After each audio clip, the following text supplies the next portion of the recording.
السلام علیکم. Hello every one. Honourable viewers, میں نے جو ہے وہ یہ فیصلہ کیا کہ الحمدللہ عرصہ 20 سال سے جو ہے وہ روحانی سلسلے سے میں وابستہ ہوں. اس دوران بہت کچھ دیکھنے کو، سننے کو، سمجھنے کو ملا، اور لوگوں کے جو حقیقی واقعات ہیں وہ آپ کے ساتھ شیئر کیے جائیں کہانیوں کی صورت میں. ہم سچے واقعات شیئر کریں گے، مگر ہم اس میں کسی کا نام نہیں لیں گے. ہم فرضی ناموں کے ساتھ وہ چیزیں آپ کے ساتھ کہانی کی صورت میں شیئر کریں گے تاکہ آپ کو اس میں کچھ سیکھنے کا موقع ملے، کچھ سمجھنے کا موقع ملے، اور آپ بلا وجہ اور بے مقصد عاملوں کے پیچھے اپنا وقت اور پیسہ برباد نہ کریں، اور جو لوگ صحیح کام کر رہے ہیں یا کرنے کی کوشش کرتے ہیں ان کا وقت آپ لوگ فضول سوالات میں برباد نہ کیا کریں. آج کی کہانی اگر پسند آئے تو اس کو زیادہ سے زیادہ شیئر کیجیے گا. یہ ایک بالکل ریئل واقعہ ہے، آج سے چند سال پہلے کا. صرف لوگوں کی جو آئیڈینٹی ہے، لوگوں کے جو اصل نام ہے وہ میں نومینیٹ نہیں کروں گا، باقی سارا واقعہ آپ کو ایز اٹ از سنایا جائے گا. یہ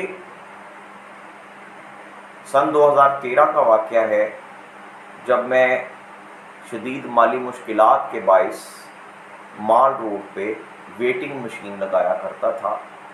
اس دوران میرا ایک دوست میرے پاس آیا ایک لڑکے کو ساتھ لے کے، اور اس نے میرے ساتھ جو ہے وہ اس چیز کا ذکر کیا کہ جی اس کا ایک معاملہ ہے، یہ پریشانی کا شکار ہے، تو لہٰذا آپ اس کی بات سنو. میں نے اسے ریکویسٹ کی کہ یہ میرے کام کا ٹائم ہے، تو آپ کی مہربانی ہے آپ بعد میں آ جائیں، کیونکہ میری جو بچوں کا دال روٹی کا سلسلہ وہ اسی کے اوپر چل رہا ہے. روحانی سلسلے کو میں نے کبھی پروفیشنل نہیں بنایا، میں نے اس چیز کو کبھی دال روٹی کا ذریعہ نہیں بنایا، تو یہ میرے کام کا ٹائم ہے، آپ اس ٹائم کے بعد آ جائیں.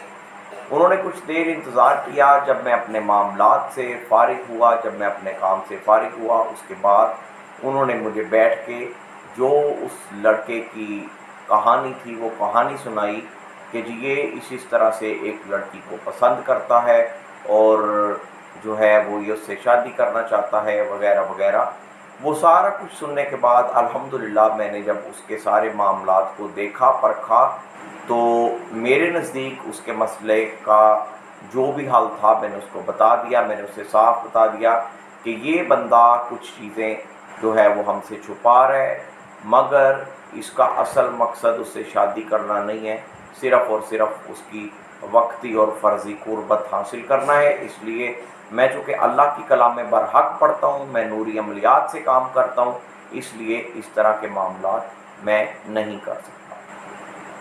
اس نے بہت زیادہ ضد کی کہ جی ایسا نہیں ہے، جو ہے وہ ان کے حساب میں شاید میری بات نہیں آئی، تو میں ایسا نہیں چاہتا، دلوں کے حال اللہ تعالیٰ کی ذات بہتر جانتی ہے. اس طریقے سے اس نے بہت سارے ہیلے بہانے بنا کے بہت سارے واسطے دیے، اور میرا جو دوست اسے میرے پاس لے کے آیا تھا اس نے مجھے کہا کہ ہم نے ایک عامل کے پاس جانا ہے، تو آپ کم از کم ہمارے ساتھ چلیں تاکہ ہم لٹنے سے بچ جائیں. ہمیں یہ بتا دینا کہ وہ بندہ جو عامل ہے وہ صحیح ہے یا نہیں. میں نے اپنے اس دوست کے اصرار پر اس بات کے ساتھ ایگری کیا اور میں ان کے ساتھ چل پڑا. ٹھوکر نیاز بیگ سائڈ پہ ہمیں وہ بندہ ملا جو کہ ایک عامل بھی تھا اور ایک حکیم بھی تھا. اس بندے نے سارا معاملہ سنا. ساری قصہ سننے کے بعد اس نے دونوں کی تصویریں مانگی، اور ساتھ اس نے جو اس کی اپنی فیس تھی اس کی ڈیمانڈ کی، اور اس نے کہا کہ ان کا کام ہو جائے گا اس طریقے سے. یہ باتیں کرنے کے بعد اس عامل نے اپنے کچھ واقعات سنانے شروع کیے. اس عامل نے بتایا کہ ایک طلسمی کاجل ہوتا ہے، ایک جادوئی سرما ہوتا ہے، وہ سرما جس کو مل جائے وہ اپنی آنکھوں میں اگر ذرا سا بھی لگا لے تو وہ جس کی طرف دیکھ لے وہ اس کا ہو جاتا ہے، وہ اس کا دیوانہ ہو جاتا ہے، وہ اس کے بغیر رہ نہیں پاتا، وہ اس کی ہر بات مانتا ہے، جو وہ چاہے وہ اس کے اشاروں پہ چلتا ہے۔ اس عامل نے جب یہ واقعہ سنانا شروع کیا تو میرے ذہن میں تھوڑا سا ایک کھٹکا سا پیدا ہوا، کیونکہ میں نے یہ واقعہ کچھ کتابوں میں بھی پڑھ رکھا تھا، اور اس کے علاوہ میں نے یہ واقعہ بہت سارے اور عاملین سے سن رکھا تھا۔ فرق صرف اس میں یہ تھا کہ جو عامل واقعہ سناتا ہے وہ اس کو اپنے نام کے ساتھ منسوب کرتا ہے، باقی جو واقعہ ہے اس کو چینج نہیں کیا جاتا۔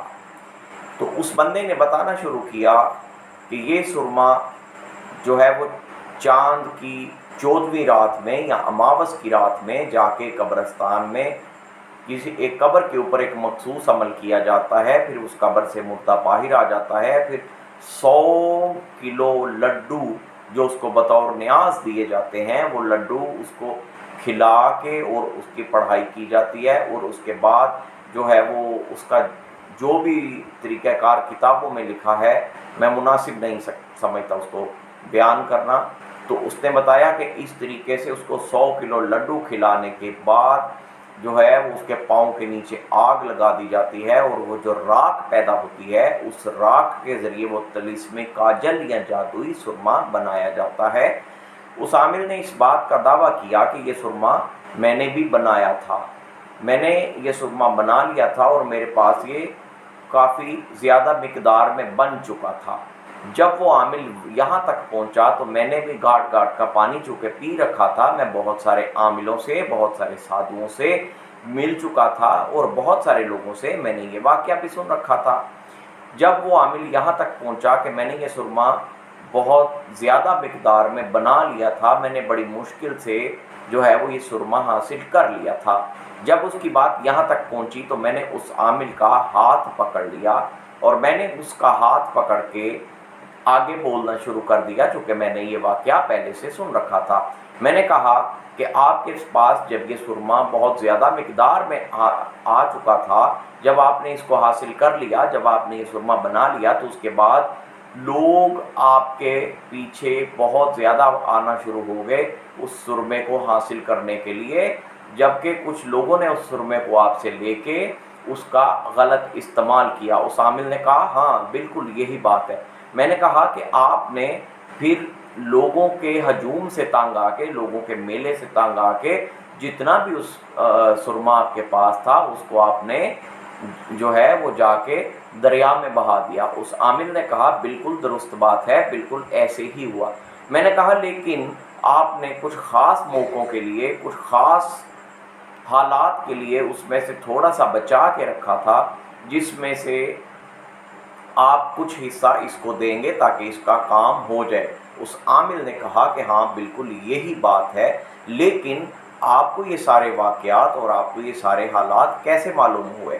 اب میں اپنے ویورز کے سامنے آن ایئر بتا رہا ہوں کہ میں نے چونکہ یہ واقعہ سن رکھا تھا اور مجھے حرف بحرف یاد تھا، اور مجھے پتا تھا کہ اس کے آگے وہ کیا بولے گا، لیکن اس عامل نے جب یہ باتیں سنی اور جس طریقے سے میں نے اس کا ہاتھ پکڑا تھا تو اس نے پوچھا کہ آپ کو یہ باتیں کیسے پتہ چلی، یہ حالات کیسے پتہ چلے؟ میں نے اس کو کہا میں بھی جو ہے وہ الحمدللہ ان چیزوں کا علم رکھتا ہوں، اور مجھے میرے علم سے پتہ چلا۔